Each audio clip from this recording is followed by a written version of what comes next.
On va continuer justement sur la prière victorieuse. Et on est cette génération en fait où on prie, on a appris beaucoup de choses, on entend beaucoup de choses, mais quand on prie, alors il y a des résultats, mais on n'est pas à 100% de résultats. Et là, il y a quelque chose, moi, qui me chagrine, même dans ma vie personnelle. Je me dis toujours, on doit prier, et quand on prie, on doit avoir l'exaucement de notre prière. Ça, c'est la promesse de Dieu. On va voir dans les versets, il y a demandez et vous recevrez. C'est simple, c'est basique, demandez et vous recevrez. On demande, on ne reçoit pas. Il n'y a pas que moi, hein, rassurez-moi. Donc, des fois on demande, on reçoit, mais souvent on demande et on ne reçoit pas. Alors, quel est le problème? Généralement, il n'y a pas de Dieu.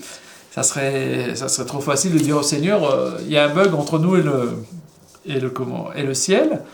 Et plutôt le bug, il viendrait plutôt de chez nous. Donc en fait, on va partir, et je pense qu'on va orienter plusieurs prédications comme ça, enseignements, sur la prière. Une vie de victoire par la prière, c'est quelque chose de très important.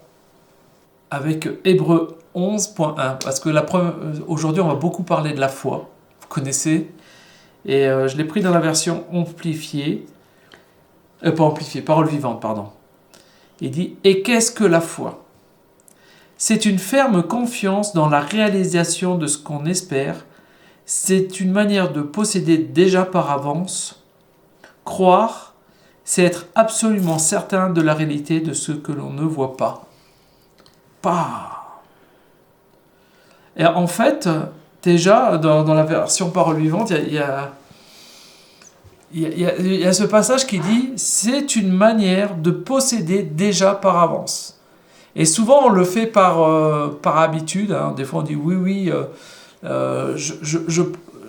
je prends par la foi cette parole, je prends par la foi ma guérison, puisqu'on parle souvent de guérison, je prends par la foi le travail, je prends par la foi. Mais en fait, on le possède à l'avance. Au moment où on dit je le prends par la foi, alors on déclenche quelque chose, mais en fait, la foi, si on avait eu la foi, on l'aurait déjà possédé en fait. Vous voyez un petit peu jusqu'où je veux vous emmener?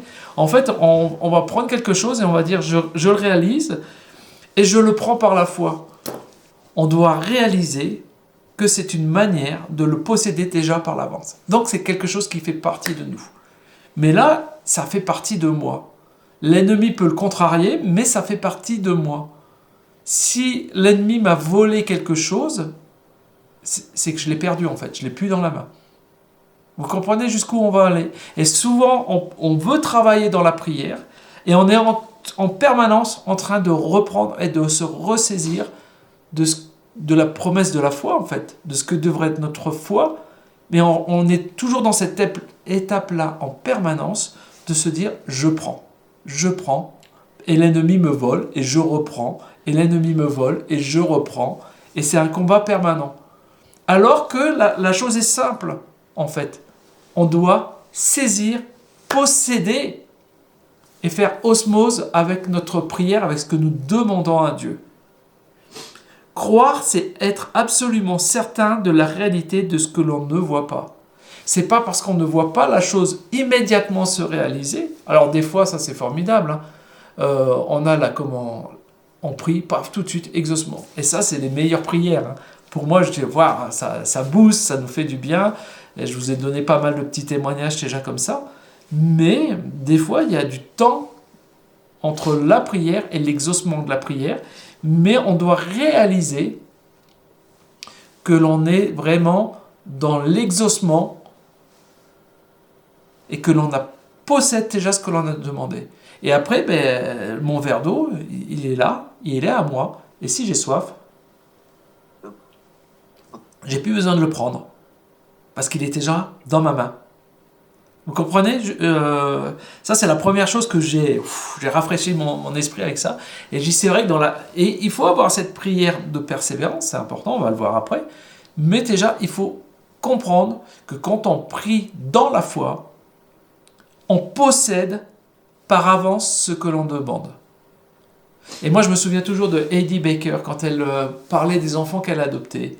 Elle avait donné cet exemple qui était extraordinaire, je crois que ça va me marquer toute ma vie. Elle disait, en fait, elle avait un frigo, et dans le frigo, c'est pas un orphelinat, c'est le lieu où elle rencontrait... Enfin, il y avait beaucoup d'orphelins, mais elle n'appelait pas ça un orphelinat. Dans la maison, il y avait un frigo, et il y avait des boissons, du coca, ce genre de choses à l'intérieur. Et quand les enfants avaient soif, ils ouvraient le frigo, et ils se servaient. Ça, c'était pour ceux qui étaient là depuis un bout de temps et qui avaient compris qu'ils faisaient partie de la famille. Mais les nouveaux arrivants, en fait, ils demandaient toujours l'autorisation. Est-ce que je peux avoir? Et on leur disait, ouais, mais le frigo, il est là. Et en fait, ils n'ouvraient pas le frigo, ils ne se servaient pas. Il fallait que ce soit Heidi Baker qui aille, ou un autre enfant qui ouvre le frigo et qui leur donne la boisson. Et à un moment donné, l'enfant, quand il avait soif, au bout de quelques mois ou quelques années, selon les cas, ils ouvraient le frigo et ils se servaient eux-mêmes. Et là, elle savait, elle disait, ça y est, il fait partie de la maison, il a compris. Et cette image, elle me revient souvent parce que je me dis, dans la prière, en fait, on doit être comme cet enfant, on a besoin de quelque chose, on le possède déjà. On ouvre le frigo et on se sert et on le prend. Si on demande l'autorisation, alors je ne dis pas qu'il ne faut pas prier et demander, hein, mais si on demande l'autorisation à une autre personne, en fait, on ne le possède pas. Si tu viens chez moi et que tu as soif et que tu me demandes l'autorisation de prendre une boisson dans le frigo, c'est que la boisson n'est pas à toi, elle est à moi. Moi, j'avais un ami qui est là, c'est parti, hein, vous connaissez le prophète Arnaud. Quand il était à la maison, ma maison, c'était sa maison.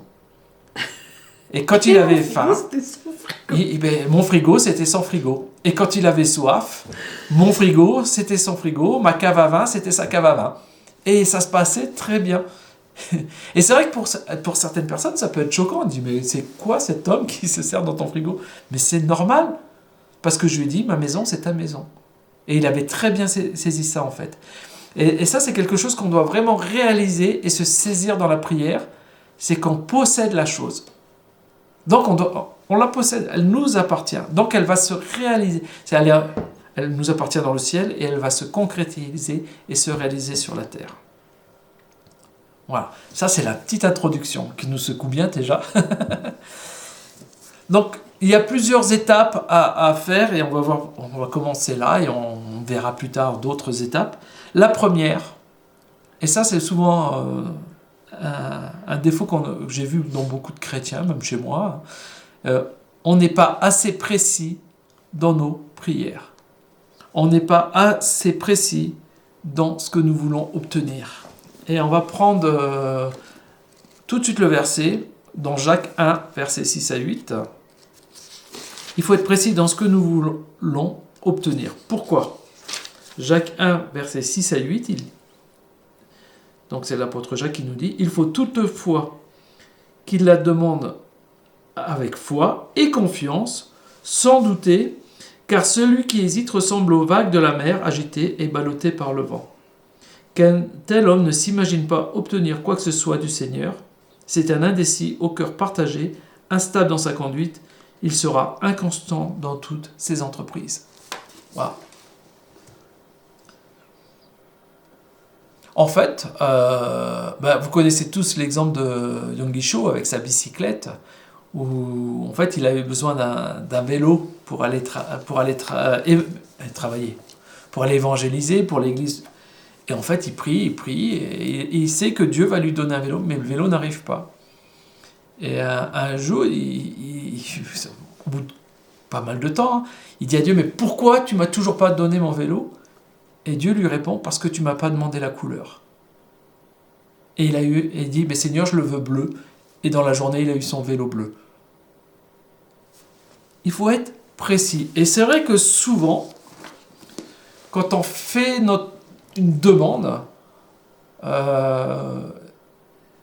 on demande quelque chose au Seigneur, mais on n'a pas la précision exacte de ce que l'on veut. On se dit, allez, j'aimerais ça, vraiment précis au point. Mais bon, si déjà j'avais ça, ça serait pas mal.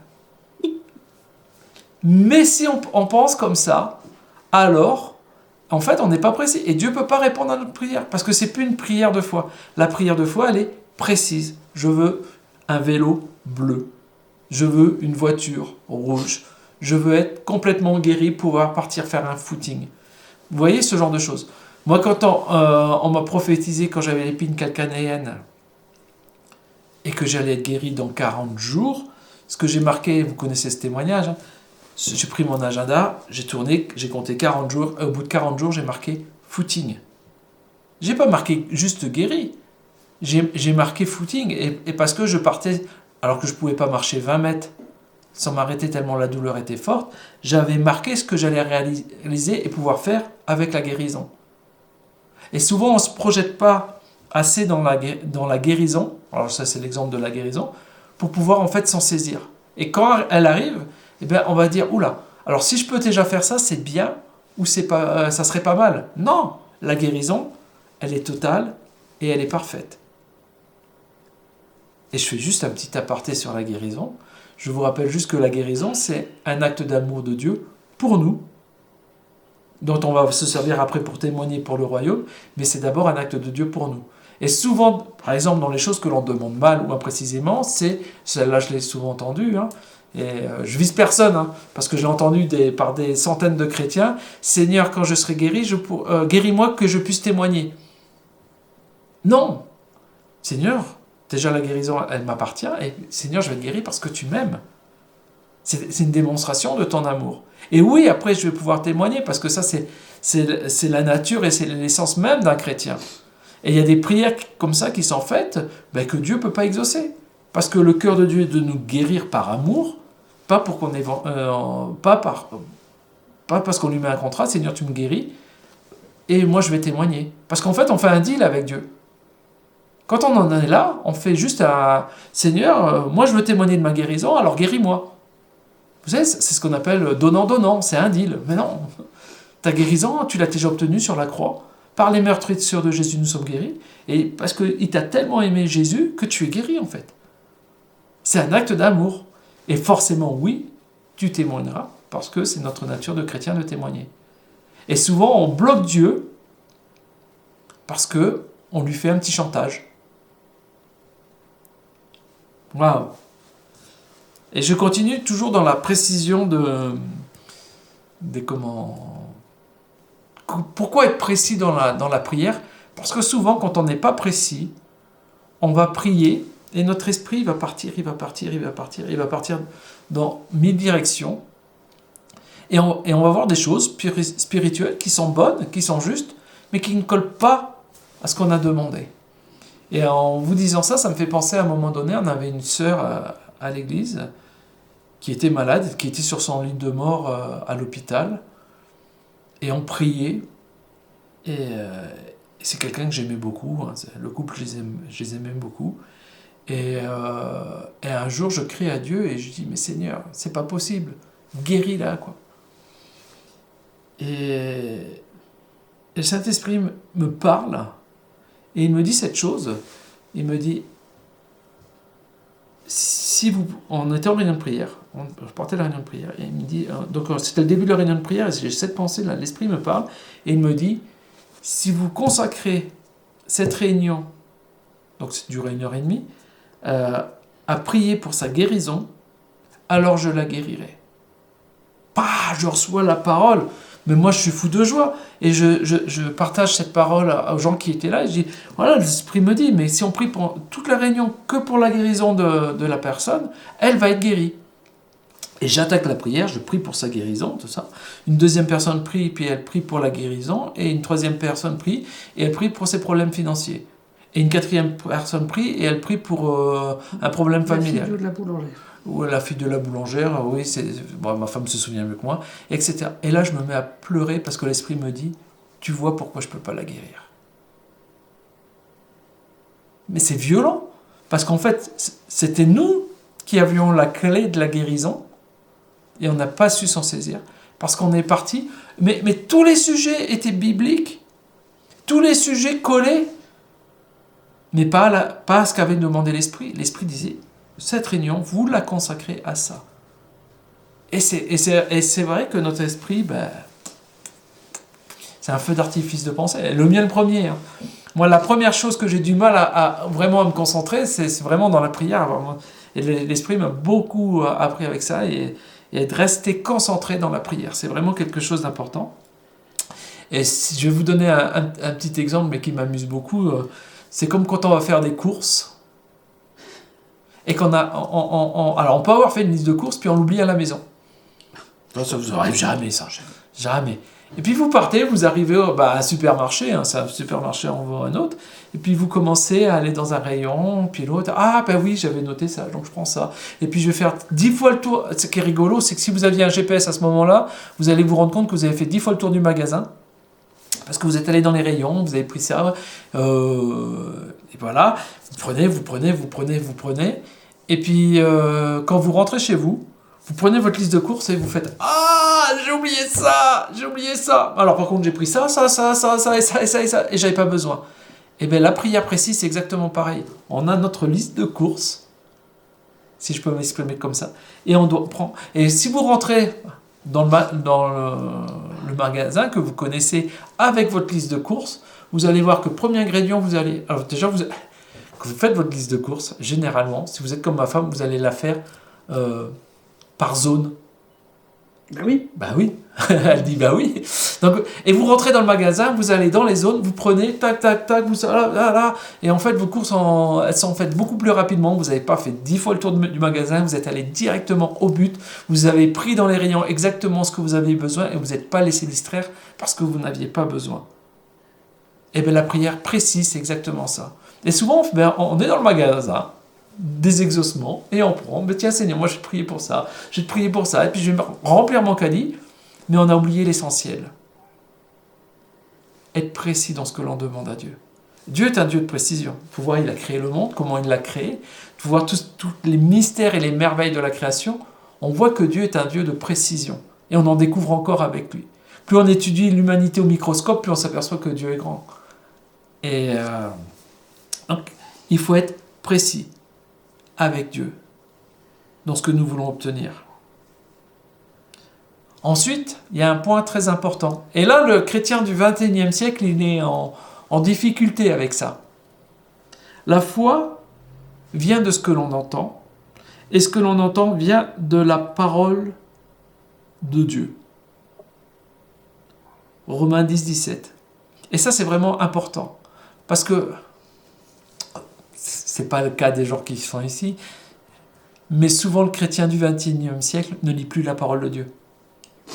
Il l'entend un petit peu, il écoute, il la survole, mais il ne se laisse plus imprégner de la parole, et en fait, il ne peut pas la ressortir au bon moment. Parce que c'est un son qu'il a traversé, mais c'est pas la mélodie précise. Je parlais un peu musical pour ceux qui font de la musique. Il y a le son, mais il y a la partition, les notes, la mélodie, il y a tout ce qui va avec. Et quand on lit la parole de Dieu, on prend toute la partition et on la décortique et elle doit faire partir de nous. Et souvent, en fait, on va prendre sur Internet un message, un truc comme ça, mais la parole de Dieu en elle-même, on ne la prend plus. Ça, c'est aussi ce qui est arrivé, par exemple, chez les Juifs qui ne lisent plus la Torah, mais qui lisent le Talit, et qui commentent le Talit. Le Talmud. Le Talmud, pardon, pas le Talit, le Talmud, merci. Le Talmud. En fait, ils lisent le Talmud et ils commentent le Talmud. Et j'ai un ami pasteur qui a rencontré un rabbin, et il dit, mais je ne comprends pas qu'avec toute la connaissance des Écritures que vous avez, vous justement les Juifs, pourquoi les Juifs de l'époque n'ont pas reconnu que Jésus était vraiment le Messie? Parce que tout était écrit, tout était dans les prophéties. Mais il a dit, mais depuis des années, on lit plus la Torah, mais on commente le Talmud. Et ils vendent de commentaires. D'ailleurs, si vous prenez sur le France 2 les émissions juives, moi j'aime bien écouter, mais ils ne parlent que du Talmud. Et ils commentent, et ils commentent, et ils commentent, et ils commentent, et on est sur des commentaires. Et ça, c'est souvent un problème qui nous arrive dans notre vie, c'est qu'on est dans l'écoute. Alors, il faut écouter les messages, il faut écouter les prédications, hein. Sinon, je me tire une balle dans le pied, mais... C'est pas faux. Mais c'est pas suffisant. Ça, c'est des choses qui sont là pour vous enseigner, pour exciter votre foi, pour vous donner soif de la parole de Dieu, mais vous devez creuser. La parole de Dieu, elle fait partie de nous en fait. Elle doit faire partie de nous. Et il y a un passage qui est très important aussi, qui m'a saisi, c'est Josué 1, verset 8. C'est un verset que j'avais quand j'étais petit. Vous savez, on avait des petits posters, ce genre de choses, et c'est quelque chose qui me parlait beaucoup. Et je vois encore l'image parce que c'était une image très sombre avec une lampe qui brillait et une Bible derrière. Et c'était marqué dans ce verset 1:8 que ce livre de la loi ne s'éloigne point de ta bouche, médite-le jour et nuit pour agir fidèlement selon tout ce qui est écrit, car c'est alors que tu auras du succès dans tes entreprises, c'est alors que tu réussiras. Et en le relisant tout à l'heure, en fait, je réalisais qu'il ne dit pas que ce livre ne s'éloigne pas de tes yeux ou de tes oreilles, que ce livre ne s'éloigne pas de ta bouche. On apprend mieux quand on apprend un texte avec sa bouche, parce qu'on le récite et ça rentre en nous, en fait. Quelque chose qu'on ne va que lire, on va retenir une partie. Mais si on lit et qu'on proclame ce qu'on est en train de lire, en fait, notre cerveau retient mieux parce qu'on déjà on a mis deux sens en action et il y a quelque chose de plus profond et le texte, on va le retenir beaucoup mieux. Et en fait, c'est pas pour rien que Dieu dit que ce livre ne s'éloigne point de ta bouche. C'est-à-dire que il l'a lu et c'est vrai que en fait, il faut revenir aussi les Juifs, hein, ils lisaient à voix haute à chaque fois et ils proclament la parole de Dieu. Elle fait partie d'eux. Jésus, dans son ministère, quand vous prenez les paraboles, quand vous prenez tout ce qu'il enseigne, est toujours basé sur la parole, sur la Torah. Pas sur le Talmud, lui, sur la Torah. Et c'est pour ça qu'ils étaient saisis, rappelez-vous, il est marqué, ils étaient saisis par ses enseignements. Mais parce que la parole faisait partie de lui. Et c'est vraiment quelque chose d'important. Et si on rentre dans cette dimension-là, alors on aura du succès dans dans nos entreprises et on réussira. Donc ça veut dire que la prière, accompagnée de la parole de Dieu proclamée, c'est une puissance terrible. Moi, je me souviens quand on avait appris à prier, quand on arrivait à Toulon, je faisais mes prières et puis je priais pour les gens, il ne se passait rien. Mais quand j'ai appuyé la prière sur la parole, le verset biblique, par exemple, vous priez pour un malade et la parole dit « Je suis l'Éternel qui te guérit », il se passe quelque chose parce qu'on a proclamé la parole. Mais il faut que ça vienne du cœur de notre foi. Il faut que ça soit vraiment en nous, profondément ancré en nous.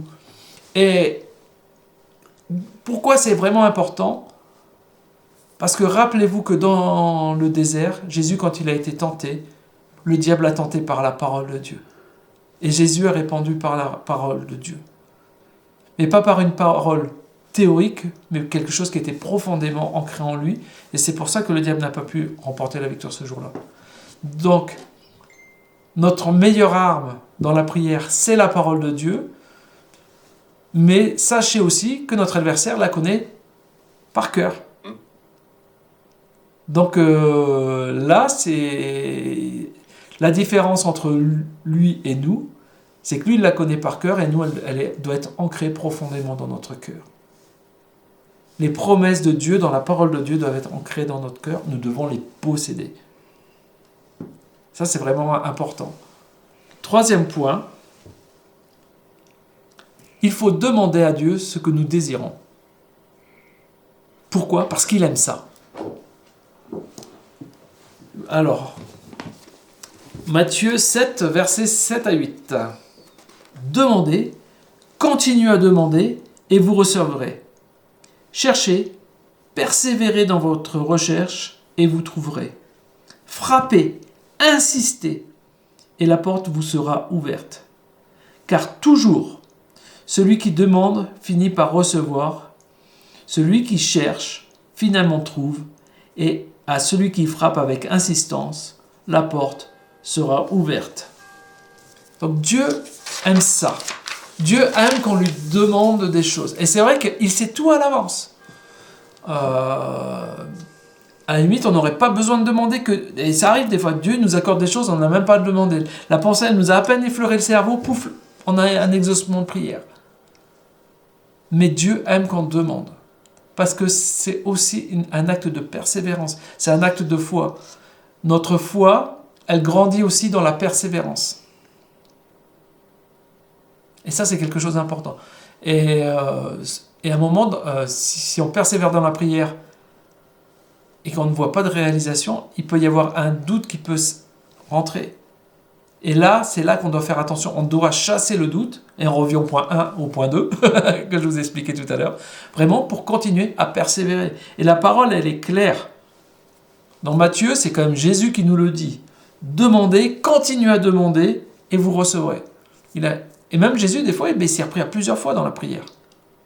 Et c'est pas sa foi à lui, parce que je pense qu'au niveau foi, Jésus, c'est notre modèle à tous. Hein. Over the top. I speak English very well. I'm not sure. Mais Jésus, je veux dire, au niveau de la foi, il était au-delà de toute chose. Mais, il y a des fois, il a prié à plusieurs reprises. Il y a des fois, il a prié et il y a eu peu de miracles. Parce qu'il y a aussi tout l'environnement qui est là et qui est autour de nous. Et c'est vraiment quelque chose qu'on doit réaliser et bien comprendre, que il faut persévérer. Tant qu'on n'a pas obtenu ce que l'on demande, on persévère. On persévère. Et vous recevrez. Il n'y a pas marqué « et vous recevrez peut-être si vous êtes bien coiffé, si vous avez fait ci, si vous avez fait ça ». Non, non, et vous recevrez. Demandez, continuez à demander. Tant qu'on n'a pas reçu, parce que, je reviens au point, hein, on le possède dans le ciel, et la foi, c'est de la réalisation sur la terre de ce que l'on possède dans le ciel.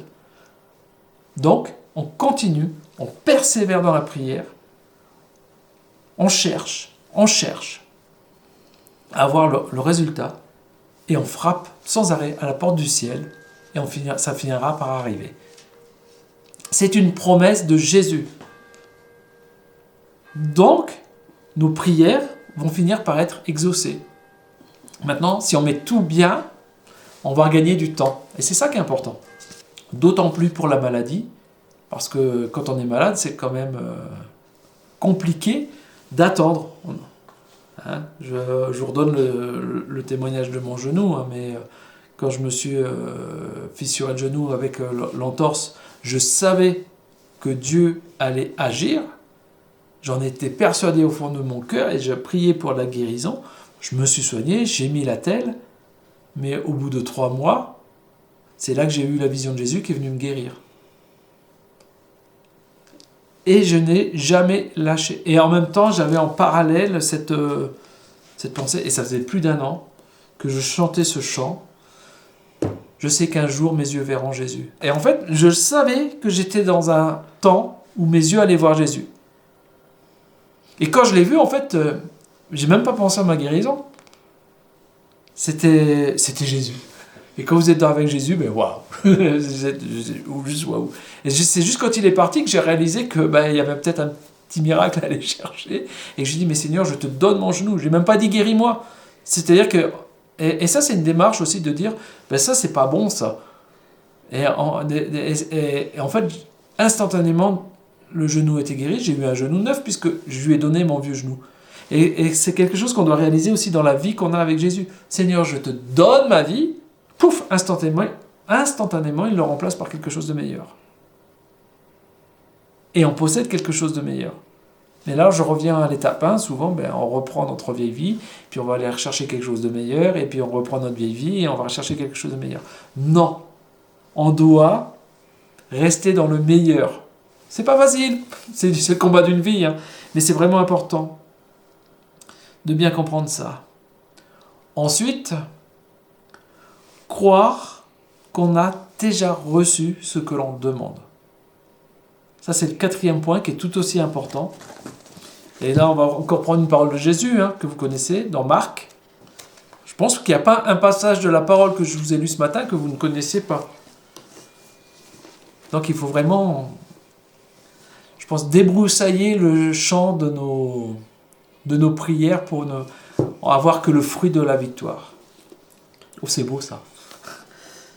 Ça vient d'arriver comme ça dans mon cerveau. C'est parce que j'ai eu l'image du champ en pleine broussaille et puis tout d'un coup un champ avec des épis de blé bien dressés, tout ça, j'ai fait ouais, c'est ça. Ayez toujours foi en Dieu. Je vous assure que si quelqu'un dit à cette colline, soulève-toi de là et jette-toi dans la mer, s'il n'a aucun doute dans son cœur, mais que, sans la moindre hésitation, il croit que ce qu'il dit se produira, il verra la chose s'accomplir. C'est pourquoi je vous le déclare, lorsque vous demandez quelque chose dans vos prières, quoi que ce soit que vous demandiez, croyez que vous l'avez déjà reçu et cela vous sera accordé. Quoi que ce soit que vous demandiez. Ça, c'est vraiment un commandement que nous donne Jésus. En fait, c'est un enseignement, plus qu'un commandement, mais croyez que vous l'avez reçu.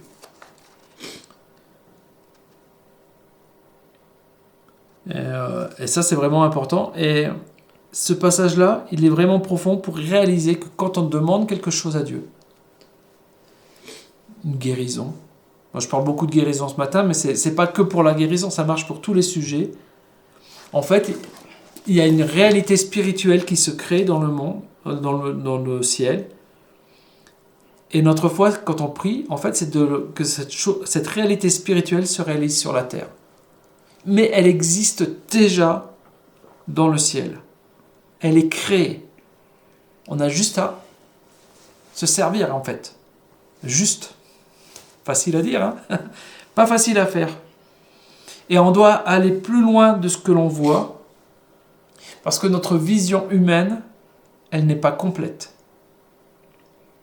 Et je vais vous donner un exemple, parce que souvent, tout le monde, tout ce qui nous entoure, tout ce que l'on voit, tout ce que l'on touche, est fait en fonction de notre vision. Mais si on croit qu'on a la vision absolue de ce qui existe sur Terre, on se trompe. Et le plus bel exemple que j'ai, c'est les rapaces. Vous savez, alors je ne sais plus c'est lesquels, je crois que c'est les buses ou les faucons, mais c'est pas grave. En fait, quand ils chassent, vous les voyez comme ça, vous avez sûrement vu sur des champs, les buses ou les rapaces, qui font du surplace comme ça, ils volent avec leurs ailes, comme s'ils fixaient quelque chose, et tout d'un coup, ils plongent. Et en fait, ils voient des choses que nous ne voyons pas. Ils voient des infrarouges et des ultraviolets que nous ne voyons pas. Et vous savez ce qu'ils regardent? En fait, ils chassent les petites musaraignes et les petites souris, et ils voient les traces d'urine de ces petites bêtes. Et en fait, ce que nous on dit, bah non, ils ont une vue perçante de loin, et ils voient la musaraigne, non. Ils voient à l'infrarouge la trace de la bête, en fait, qu'elle a laissée en ayant uriné, et elle plonge dessus, en fait. Elle a une vision que nous n'avons pas, qui est réelle, puisque c'est sa réalité. Et donc, et il se passe quelque chose. Et quand on prie, on doit avoir cette vision ouverte à tout le monde spirituel, et de réaliser que ce que l'on demande est réel, et arrive sur la terre, et se crée sur la terre. Ça, c'est notre ouverture de notre regard spirituel qui est très importante. On doit croire que ce qu'on demande, on l'a déjà reçu. Et ça, c'est important. Ce qui existe dans le domaine spirituel devient réalité sur le plan naturel par la foi. Uniquement par la foi. La clé, déjà, au départ, c'est la foi. Si on n'a pas la foi, il ne se passera rien. Mais la foi est la ferme assurance des choses que l'on espère. On a pris un premier verset. Et la foi s'en empare dans le monde spirituel et l'amène à la réalité dans notre vie du quotidien, dans notre vie terrestre.